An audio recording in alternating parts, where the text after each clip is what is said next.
सीता नागर सोय, जातन की झाई पर श्याम हरित दुति होय। तुलसी बिरवा बाग में सिंचत कर को मिलाय, रह भरोसे राम के परबस पर हरियाय।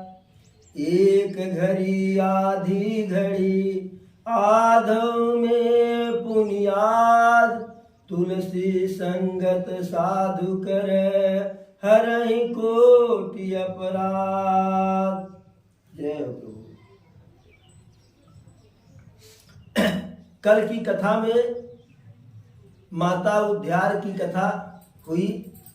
हम लोग गायन और श्रवण दोनों किए। किस प्रकार से प्रभु के चरण कमलों के रज को प्राप्त करके माता जी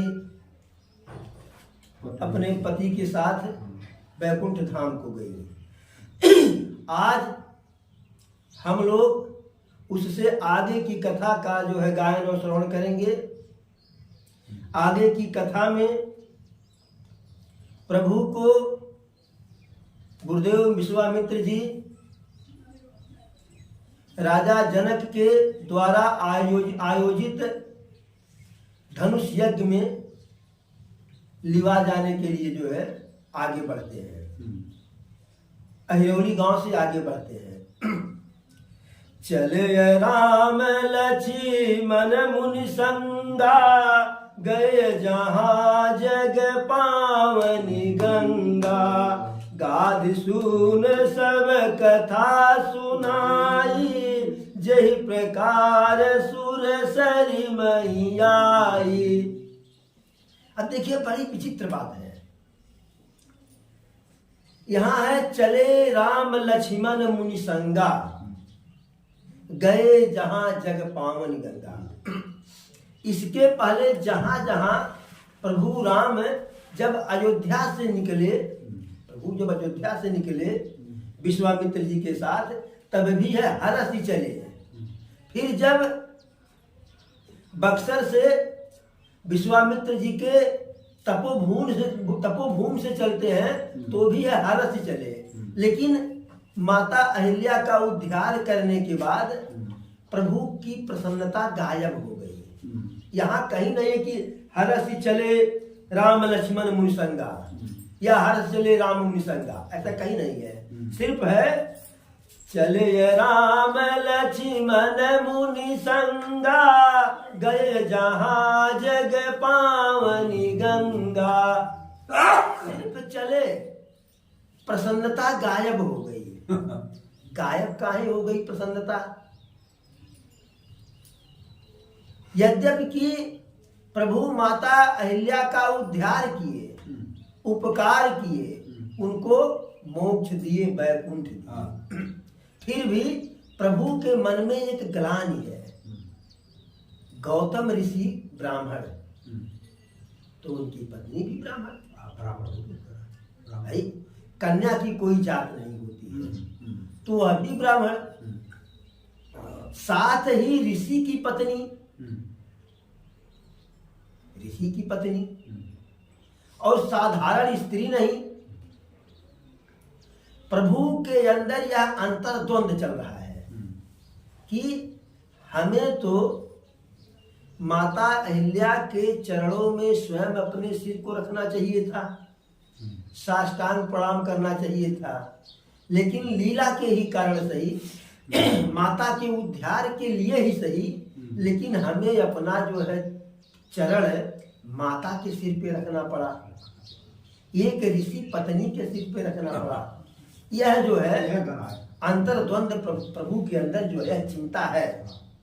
इसीलिए कहा गया है चले राम लक्ष्मण मुनि संगा, गए तहाँ जग पावनी गंगा। अब आगे वहां सहरौली से बढ़ते हैं और जा कहाँ रहे हैं, कहाँ गए? गए जहां जग पावनी गंगा, संसार के पापों को नष्ट करने वाली, पापों को धुलने वाली गंगा जी जहाँ है वहाँ गए। अब यह तो बिल्कुल पक्का हो गया कि बक्सर से आगे अहिरौली, अहिरौली से आगे जाने पर कहीं गंगा मैया बिहार में ऐसे निकलती है। हम लोग गए नहीं है तो जाने क्या, लेकिन मैंने निकलती है कहीं। और बिहार में गया जी है, गया जी है। और अब अगला विचित्र जो है बात सुनिए। गाध सुन सब कथा सुनाई, जही प्रकार सुर सरी मही आई। गाध सुन, गाध जी के पुत्र अर्थात विश्वामित्र जी प्रभु को गंगा मैया के उत्पत्ति की सारी कथा जो है बताते हैं कि कैसे गंगा मैया स्वर्ग लोक से इस मृत्यु लोक पर आई। अब देखिए कितना विचित्र बात है। अभी कुछ ही समय पहले माता अहिल्या स्वयं कह रही हैं,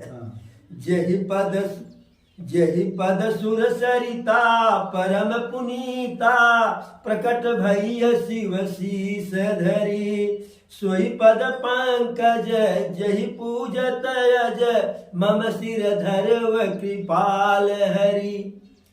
अब माता अहिल्या को पता है कि गंगा जी की उत्पत्ति प्रभु के श्री चरणों से हुई है, और श्री चरणों से हुई है इसीलिए गंगा मैया को भोले बाबा अपने सिर पे स्थान देते हैं।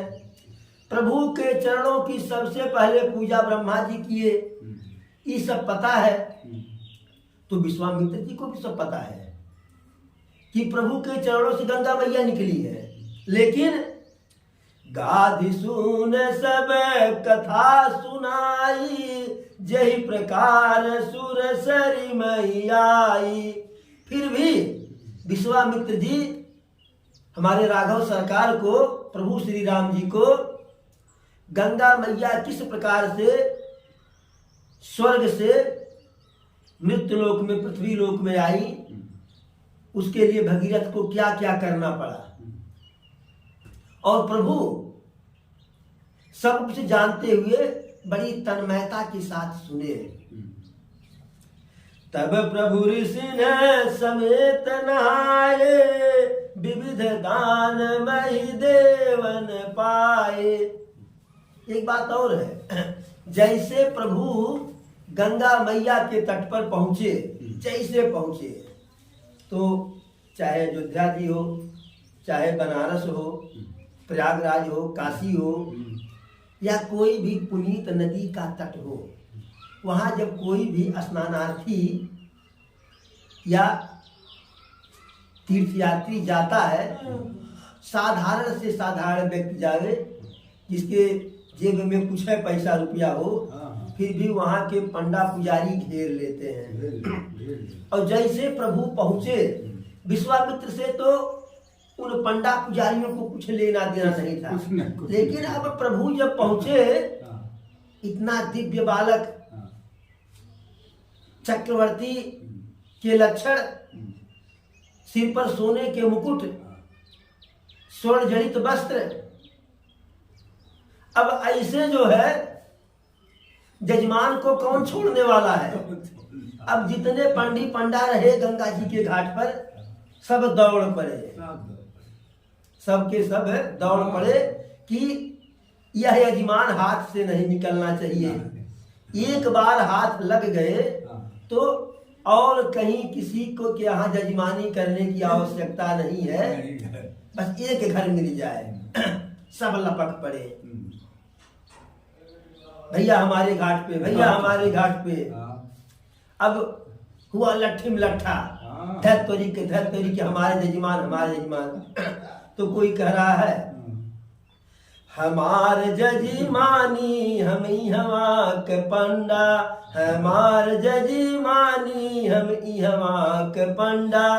तो दूसरा क्या कह रहा, ना ना ना ना ना ना ना, अरे हमार जजमान हम ही हवा के पंडा, ई हमार जजमान हम ही हवा के पंडा। तो एक तीसरी वहां थी जिसके पति जो है उस समय वहां नहीं थे। तो स्त्रियां थोड़ा और जो है 2 कदम आगे बढ़ के बोलती है। वो कह रही है कि हमारे जो है जो पंडा है वो कह करके गए थे कि आज जो है आएंगे राजा के लड़के दशरथ जी के पुत्र, और बताए थे कह करके गए हैं कि तुम ही पुजाना और उनके यहाँ हमारी यजमानी है। तो वो कह रही है अरे हमार जजीमानी हम इहवा के पंडा। तब जो हकीकत में असली वाला पंडा था वो कहा अरे तोहरे ये पंडा के मारब 2-4 डंडा अवन से बिनाई बला मुहिया में कंडा, हमार जजीमानी हम इहवा के पंडा। तब प्रभु अब फंस गए, किसके घाट पर जाए। जैसे अभी एक बार हो जाए किसी का बटुआ गिरा हो और आप कह दीजिए भाई बटुआ जिसका हो आकर के ले जाए, तो 10 ग्राहक आएंगे हमार। लेकिन उसमें एक शर्त जोड़ना पड़ता है, भाई बटुआ जिसका हम उसी का मानेंगे है कि जो यह बतावे कि इस बटुए में कितना रुपया है, नोट कै की है, तब जाको है आकर के ताको लेके जाए और तब वही उसका सर्टिफिकेट है कि हाँ फलाने का बटुआ है। तो प्रभु जो है प्रभु थे ही, कह भाई आप लोग आपस में मत लड़िए। जब सभी लोग कह रहे हैं कि इतने दिन से हमारी वहाँ यजमानी है, इतने दिन से है, हम बराबर आते जाते हैं, तो हमारी वंशावली बता दीजिए शुरू से लेकर के अंतिम तक। तो जिसने वंशावली बताया शुरू से लेकर के जब से रघुकुल की उत्पत्ति हुई, उनके घाट पर जा करके प्रभु जो है स्नान किए। और तब प्रभु ऋषि ने समेत नहाए, विविध दान मही देवन पाए। तब प्रभु जो है ऋषि मुनियों के साथ स्नान किए।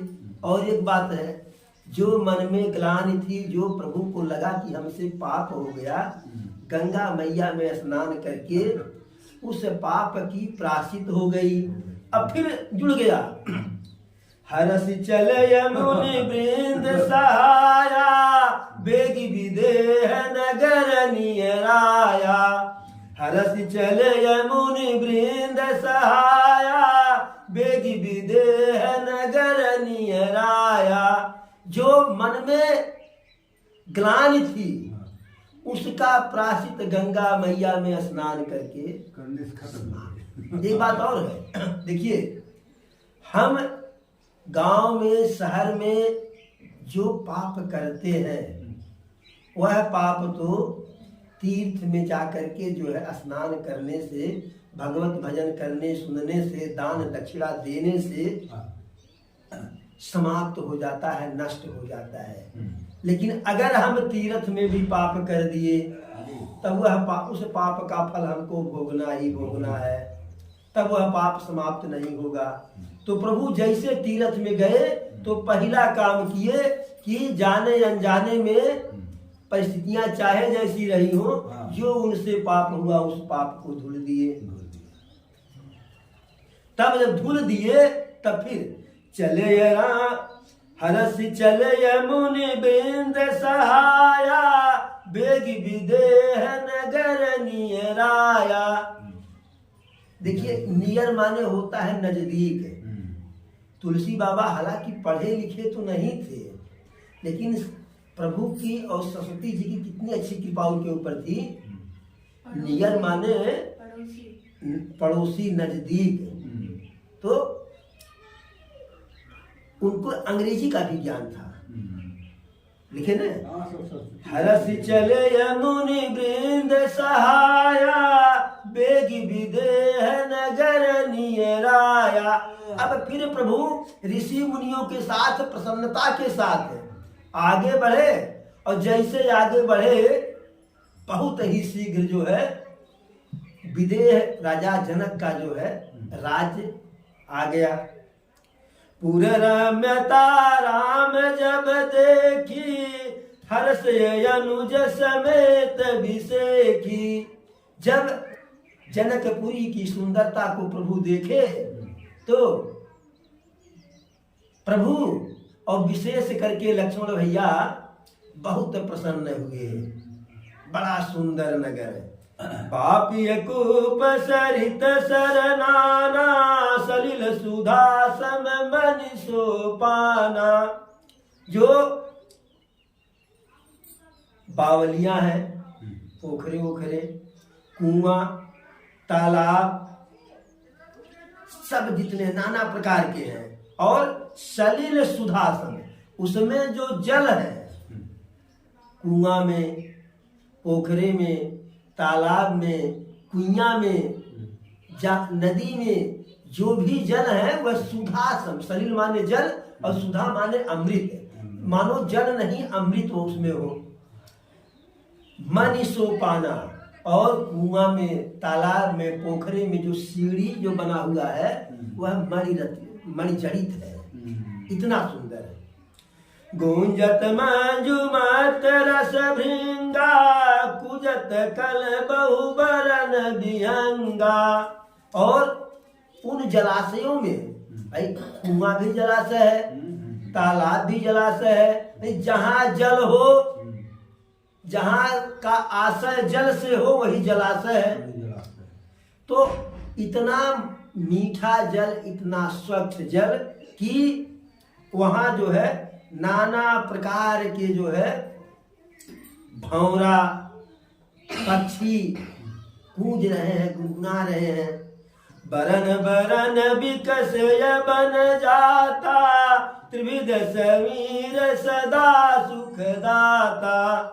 बरन बरन विकसे बन जाता, एक दो नहीं, नाना प्रकार के कमल खिले हुए हैं रंग बिरंगे, और जो हवा चल रही है, अरे शीतल मंद सुरभि बहबाऊ, हर्षित सुर संतन मन चाऊ। बन कुसमित गिरि गण मनियारा, श्रवहि सकल सरितामृत धारा। तो प्रभु के जन्म के समय जो परिस्थितियां अयोध्या में थी वही परिस्थितियां यहाँ भी हो गई, क्योंकि प्रभु यहाँ आ गए हैं, प्रभु आ गए हैं, अयोध्या से यहाँ आ गए हैं, और उनकी माया तो पहले से यहाँ विराजमान है। तो त्रिविध समीर सदा सुखदाता, जो हवा बह रही है वह हर प्रकार के कष्टों को दूर करने वाली, हमेशा सुख देने वाली। सुमन बाटिका बाग बन, विपुल विहंग निवास, फूलत फलत सुपल्लवत, शोहत पुर चहुपास। अब जो वहां की पुष्प वाटिका है, जनक जी का पुष्प वाटिका जो है, जो सीता जी के नाम से है, वह बहुत ही अद्भुत है। वहाँ का जो बाग है, वन है, जिसमें अनेकों प्रकार के पशु पक्षी और अनेकों प्रकार के फूल, सुंदर सुंदर हरे भरे फूलों से, हरे भरे पत्तों से सब लदे हुए हैं। और एक जगह नगर के चारों तरफ ये है। उसी फुलवारी में तो प्रभु गए थे। उसी फुलवारी। राम देखे सिया को, सिया राम को, चारों अखिया लड़ी की लड़ी रह गई। बनैन बरनत नगर निकाई, जहाँ जाई मन तहि लो भाई। प्रभु और खास करके लक्ष्मण भैया दोनों नगर की सुंदरता का वर्णन नहीं कर पा रहे हैं। यह नहीं कि यही सुंदर है, यहाँ से वहां जाते तो वहां और भी सुंदर है, वहां गए तो और भी सुंदर है। चारु बजारु विचित्र वारी, मनमय विधि जनु स्वकर सवारी। वहां के सुंदर बाजार, आमों की बगीचे, और जो अच्छे अच्छे ऊंचे ऊंचे मकानों में मणियों के पर्दे जो मणि से जड़ित हैं, उन सबको देख करके आप मकानों के ऊपर जो चित्र जो है खींचे गए हैं, नक्काशी जो काटी गई है, ऐसा लगता है कि ब्रह्मा जी बड़े इत्मीनान से अस्थिल फुर्सत में खुद इसकी रचना अपने हाथ से किए हैं। धनिक बनि दबर धनद समाना, बैठ सकल वस्तु लय नाना। एक और विचित्र बात है, जनक जी के बाजार में जो व्यवसायी है, बनिया है, जो वस्तु लेकर के बैठे हैं, वो बड़े ही संपन्न हैं। संपन्नता उनकी कैसी है? मानो कुबेर की तरह से धनवान हुए, मानो डाणी मारने वाले नहीं है। चौहट सुंदर गलिय सुहाई, संतत रहि सुगंध सिंचाई। मंगलमय मंदिर सब केरे, चित्त जनुरति नाथ चितेरे। जो घर वहां के हैं सब मंगलमय है, और घरों के ऊपर जो फूल पत्ती नक्काशी काढ़ी गई है, ऐसा लगता है रतिनाथ अर्थात कामदेव स्वयं अपने हाथों से उन फूल पत्तियों को बनाए हुए हैं। अति अनूप जह जनक निवासु, बिच कहीं विबुध बिलो की बिलासु। अब जनक जी का जहाँ निवास है राजमहल में, उसकी तो भव्यता विशालता मत पूछिए। उनके महल के, उनके निवास स्थान के ऐश्वर्य को देख करके देवता लोग भी लज्जित हो रहे हैं, अर्थात स्वर्गवासी भी जो है सोचते हैं कि यदा कदा जनक जी बुला लिया करें, बुलाते भी थे। होत चकित चित कोट बिलो की, सकल भुवन शोभा जनुरो की। उनके खास करके जनक जी के महल की सुंदरता को देख करके जो है ऐसे लगता है कि जैसे पूरे जहान की सुंदरता यहीं समेट दी गई हो। धवल धाम मणिपुरट पट, सुघटित नाना भात। शिव निवास सुंदर सदन, शोभा किमी कही जात। ये तो जनक जी का निवास था, जनक दुलारी का निवास। जनक जी तो वयोवृद्ध थे, अपनी तो जैसे तैसे कट जाएगी, लेकिन जनक दुलारी थी, बड़ी ही प्रिय थी। उनका निवास और भी सुंदर था जो है। और यज्ञ का आयोजन हुआ ही है। सुभग द्वार सब कुलिस कपाटा, भूप भीर नट मागध भाटा। राज दरबार में सुंदर केवाड़ी है, मजबूत सुदृढ़ है, और राज दरबार में अनेकों जनक जी के आश्रित जो छोटे छोटे राजा थे वह बैठ करके सुशोभित हो रहे हैं। जो भाट हैं, नाट हैं, मागध हैं, सब जो है बैठे हुए हैं। बनिय विशाल बाजी गजशाला, है गय रथ संकुल सब काला। जनक जी के महल में अस्तबल भी है और गजशाला भी है। अस्तबल हमेशा उसमें घोड़े भरे हुए हैं, और गजशाला में हाथी। वो कैसे फगुआ में नहीं। गज झूमी रहत पील खाने, द्वारे पहरा करत दरबान, मड़ैया भूलाने। तो ऐसे कहवा का भूप यहाँ चले आए, लाइन के लाइन तुरंग बधाए। तुरंग माने घोड़ा। तो ऐसे जनक जी के घोड़शाला में घोड़ा, गजशाला में हाथी, रथ सब जो है भरे पड़े हुए हैं। सूर सचिव से नप बहु तेरे, नृप गृह सरिस सदन सब केरे। और इसी ही प्रकार से जैसे जनक जी का जो है निवास स्थान है, जैसे जनक दुलारी का है, उसी प्रकार जनक जी के जितने सूरवीर हैं, जितने सचिव हैं, जितने उनके और घर के लोग हैं, सबका भी जो है मकान वैसे है। कोई भेदभाव नहीं। पूर्वाहिर सर सरित समीपा, उतरे जहत विपुल महीपा। धनुष यज्ञ का आयोजन होने के कारण राजमहल के बाहर जहाँ भी सुंदर तालाब है, पोखरा है, नदी है, वहाँ वहाँ जो दूर दूर से राजा आए हुए थे अपना डेरा वहाँ लगाए हुए हैं कि जैसे ही जो है धनुष यज्ञ का दिन आएगा जाएंगे और धनुष तोड़ देंगे। लेकिन राधे श्याम रामायण में है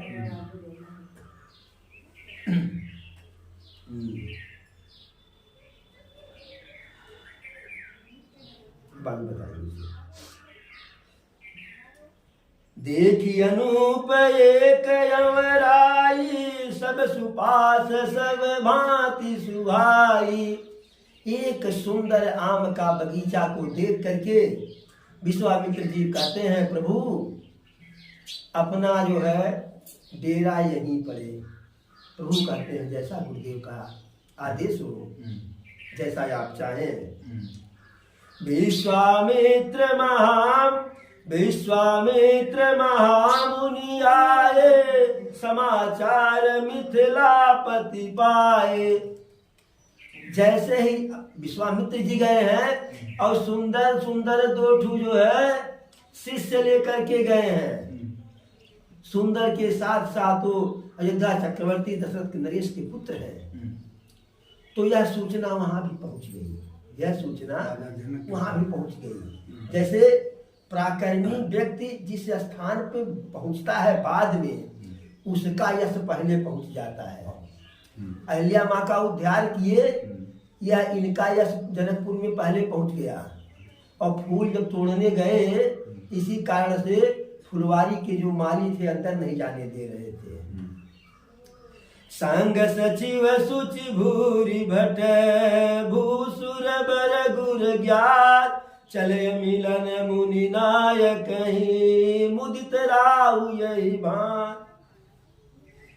जब पता पाए जनक जी तो साथ में सचिव सुंदर अच्छे वीर शूरवीर विप्र घर वालों को मंत्री को सबको लेकर के जो है गए प्रसन्न मन से विश्वामित्र जी से मिलने के लिए। कीन्ह प्रणाम चरण धरि माथा, दीन यशीष मुदित मुनि नाथा।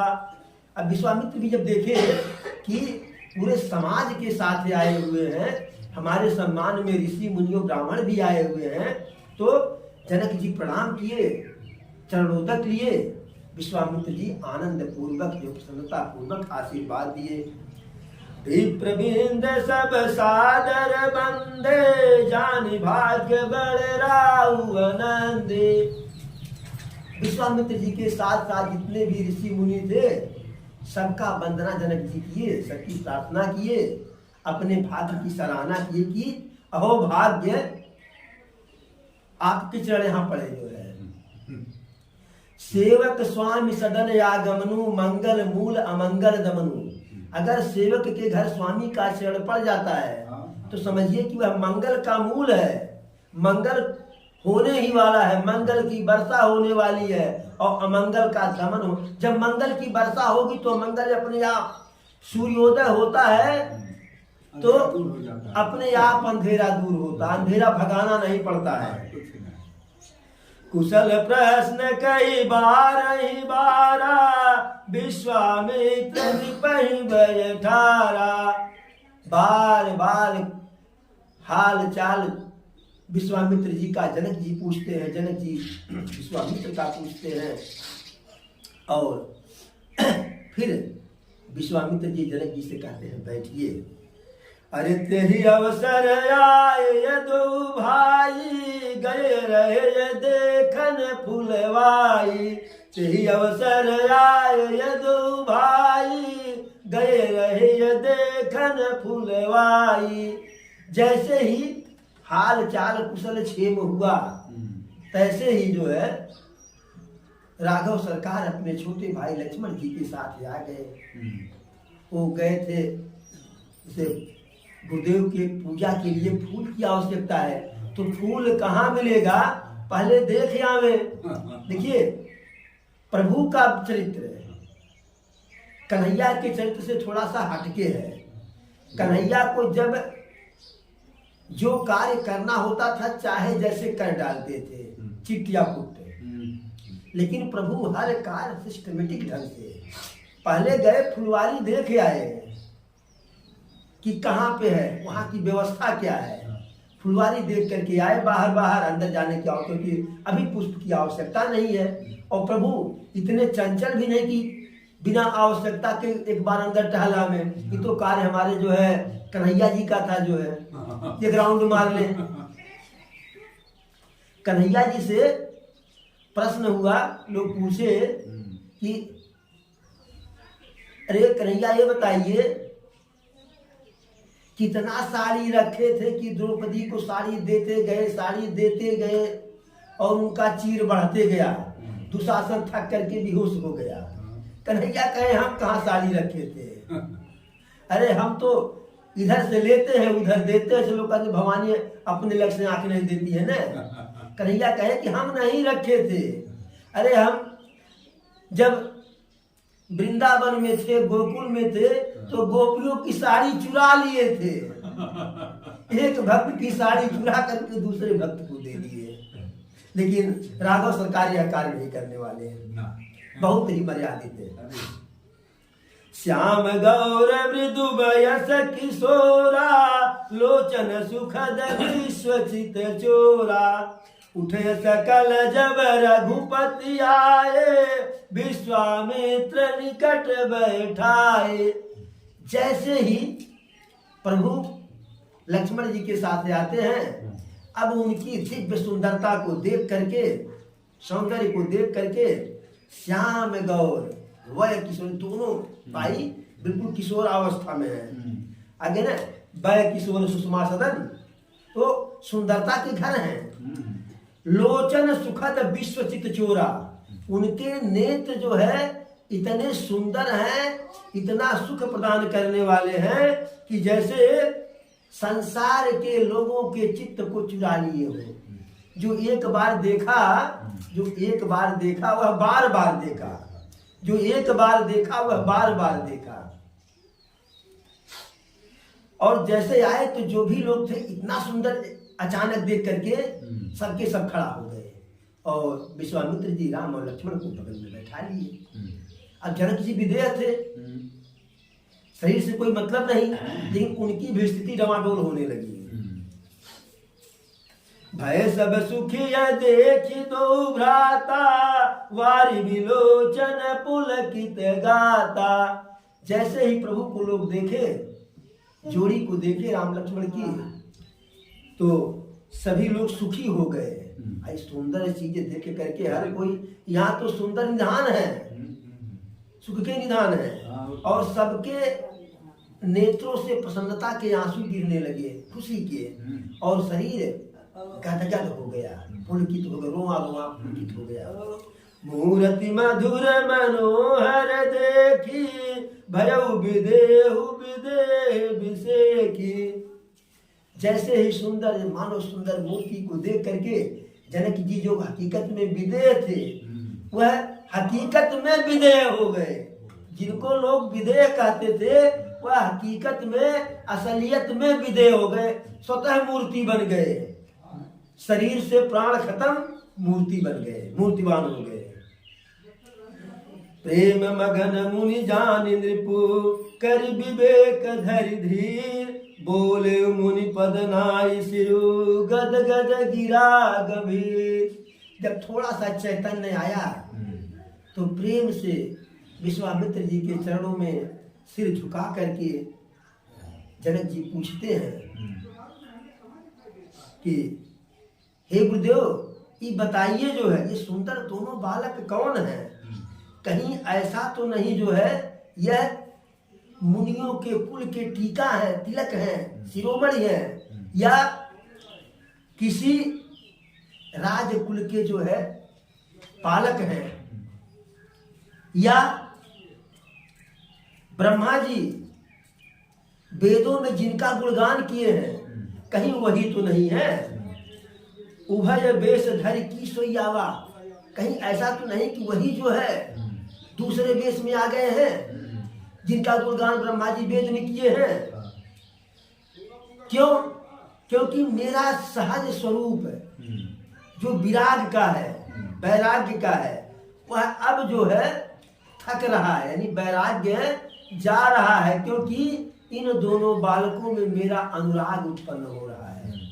हमें बताइए, तात्या प्रभु पूछहु सति भाऊ, कहु नाथ जनि करहु दुराऊ। इसलिए हे गुरुदेव, हम बिल्कुल अक्षरशः सच्चे मन से आपसे पूछ रहे हैं। कोई जो है इसमें अतिशयोक्ति नहीं है, बढ़ा चढ़ा करके नहीं है, और आप हमसे कुछ भी मत छिपाइए, जो भी हो वो बता दीजिए। क्योंकि इनको देख करके जो मेरा मन ब्रह्म सुख में लीन है, वह ब्रह्म सुख को त्याग रहा है, श्याम सुख में लीन हो रहा है। इसलिए आप हमें सत्य सत्य बताइए। तब विश्वामित्र जी कहते हैं, कह मुनि बिहसी कहू नृपनि का, कह मुनि बिहसी कहू नृपनि का, बचन तुम्हार न होई अली का। अरे राजन, आप ही कहाँ कम हैं, आप कम पहुंचे हुए हैं। और यदि आप ऐसा कह रहे हैं तो आपका वचन अली का अर्थात झूठ नहीं हो सकता। क्यों? ए प्रिय सब ही जह लगी प्राणी, मन मुस्काही राम सुनी बानी। जैसे ही परिचय बताना गुरुदेव शुरू किए कि यह सब आप ही तो नहीं, जहां जहां तक सृष्टि है, जहां जहां तक प्राणी है, मानव नहीं, मानव मात्र नहीं, प्राणी मात्र, सबके लिए ये प्रिय है। और जैसे ही गुरुदेव परिचय देना शुरू किए, तैसे ही जो है मन मुस्काही राम सुनबानी, प्रभु मन ही मन मुस्कुराने लगे कि ये तो गुरुदेव सारा भेद ही खोल दे रहे हैं। गुप्त रूप अवतरे प्रभु के विधि मिलना हो। रघुकुल मनि दशरथ के जाए, मम हित लागी नरेश पठाए। विश्वामित्र जी कहते हैं, अरे ये रघुकुल के राजा चक्रवर्ती नरेश दशरथ के पुत्र हैं, और राजन हमारे लिए, हमें सनाथ बनाने के लिए, हमारा यज्ञ संपन्न करवाने के लिए इनको मेरे साथ भेजे थे। अगली विशेषता बता रहे हैं, राम लखन दो बंधु बर, रूपशील बलधाम, मख राख्यो सब साखी जगु, जितय असुर संग्राम। यह दोनों भाई, इनका नाम राम और लक्ष्मण है। यह सुंदरता के साथ साथ बल और पौरुष के भी खजाना है।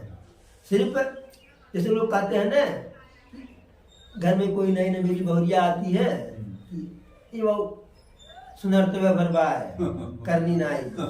तो विश्वामित्र जी कहते ना ना ना, बस यही नहीं है, सुंदरता के साथ साथ जितने सुंदर हैं, उसी सुंदरता में पराक्रम का भी मिश्रण जो है बिल्कुल उसी अनुपात में है। मख राख्यो सब साख जब, हमारे यज्ञ की रक्षा किए, इसका गवाह जो है पूरा संसार है। क्यों? जीते असुर संग्राम। हम यज्ञ नहीं कर पा रहे थे, जो असुर निशाचर हमारे यज्ञ को भंग करते थे, उनको यह जो है संग्राम में पराजित किए। इसीलिए विश्वामित्र जी दशरथ जी को नहीं बुलाए, सेना को, क्योंकि राक्षस तो मायावी है। जब वो देखेंगे अबे सेना कितने दिन रहेगी, तो डोल जाएंगे। जब सेना जाएगी तब आएंगे। और प्रभु जब गए तो सेना थी नहीं, प्रभु अकेले थे, छोटे थे। असुरों को लगा कि इधर गए उधर जो है झपट करके आए, और प्रभु लीला ही लीला में जो है लीला दिखा दिए। मुनि तव चरण देख कहराऊ, कह न सकऊं निज पुण्य प्रभाऊ। जनक जी कहते हैं, अरे मुनिवर, आपके श्री चरणों को देख करके यह जो सुख का अवसर प्राप्त हुआ, मैं अपने पुण्य के प्रभाव को नहीं कर सकता हूँ कि मेरे किस जन्म का किस प्रारब्ध का ये पुण्य है। सुंदर श्याम गौर दो भ्राता, आनंद के ये आनंद दाता। अरे ये जो सुंदर दोनों भाई हैं, जिसे लोग आनंद कहते हैं, उस आनंद को भी आनंद देने वाले हैं। इनकय प्रीति परस पर पावन, कहीं न जाई मन भाव सुहावनी। सुनहु नाथ कह मुदित विदेहु, ब्रह्म जीव इव सहज सनेहु। अरे इनका लोगों से प्रेम, लोगों का इनसे प्रेम, और इन दोनों भाइयों का प्रेम इतना सुंदर है, इतना मिश्रित है कि उसका वर्णन नहीं किया जा सकता है। जनक जी कहते हैं कि इन दोनों का जो है लोगों से सामंजस्य वैसे ही है जैसे ब्रह्म और जीव का आपस में है। इस प्रकार से अब सब कुछ हो गया जो है। वहां से जनक जी जब चलने लगे तो साथ में विश्वामित्र जी को लेकर के गए। मुनि है प्रशंसी नाई पद शीशु, चले लवाई नगर अवनीसु।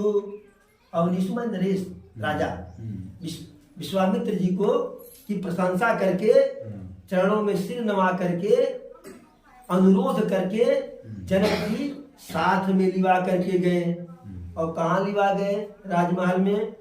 सुंदर सदन सुखद सब काला, तहाँ बासुलय दीन भुआला। ऐसे स्थान पर रोके, ऐसे मकान में रोके जहाँ सब समय हर काल में सुख मिलता हो। वहां पे जो है राजा जी विश्वामित्र जी उनके साथ जो राम लक्ष्मण है उनको और जो ऋषि मुनि है सबको स्थान दिए, रोके वहां ठहराए। करी पूजा सब विधि सेवकाई, गयौराऊ गृह विदा कराई। हर प्रकार से पूजा करके, सेवकाई करके, सेवा करके राजा वहां से अपने निवास को गए जो है। ऋषय संघ रघुवंश मणि, करी भोजन विश्राम। बैठे प्रभु भ्राता सहित, दिवस रहा भरिजाम। जब चले गए तो ऋषि मुनियों के साथ जो है रघुवंश मणि राघव सरकार भोजन किए। भोजन करने के बाद विश्राम करने के लिए बैठे। और समय क्या हो रहा है? दिवस रहा भरिजाम। एक पहर जो है दिन शेष रह गया जो है। एक पहर दिन शेष रह गया। अब जब शेष रह गया तो आगे की कथा, क्योंकि वहां तो एक पहर दिन शेष है और यहाँ दिन कुछ भी नहीं अवशेष है। अब दिन जैसे प्रभु का अवतरण तो यहाँ हुआ नहीं है कि मास दिवस कर दिवस भय मरम न जाने कोई। इसलिए आज की कथा को यही विश्राम दिया जाता है। कल जनकपुर में राम लक्ष्मण जाएंगे नगर को घूमने टहलने की कथा और फुलवारी की कथा है। बोलो राघव सरकार की जय, बाबा भोलेनाथ की जय, पवन सुत हनुमान की जय, जनक नंदनी की जय। हर हर महादेव।